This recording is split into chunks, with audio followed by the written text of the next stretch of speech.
আপনাদের ধাক্কা দিয়ে তাড়িয়ে দেওয়া হয়, ধাক্কা কিন্তু তাহলে অনেককেই খেতে হবে। একটা গান বানিয়ে দেব, ধাক্কা ধাক্কা ধাক্কা। কি বাউল, বাড়াও একটা গান ধাক্কার ওপর। মনে রাখবেন, আমি রাজবংশী ভাই বোনদের বলবো, আসাম থেকে চিঠি আসছে এনআরসি বলে, ছুঁড়ে ফেলে দিন, বাংলায় কাউকে গায়ে হাত দিতে দেব না। মতুয়াদের কাছেও ক্যাম্প করে 2 নম্বরই করা হচ্ছে টাকা নিয়ে। ভয় পাবেন না, দিদি আছে। বড় মাকে আমি কিন্তু বারবার চিকিৎসা করাতাম, এবং বড় ওই ঠাকুর বাড়ি আমি বারবার গেছি।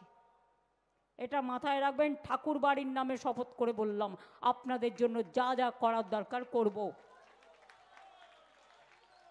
আর গায়ের জোরে যদি আপনাদের ধাক্কা দিয়ে তাড়িয়ে দেওয়া হয়, ধাক্কা কিন্তু তাহলে অনেককেই খেতে হবে। একটা গান বানিয়ে দেব, ধাক্কা ধাক্কা ধাক্কা। কি বাউল, বাড়াও একটা গান ধাক্কার ওপর।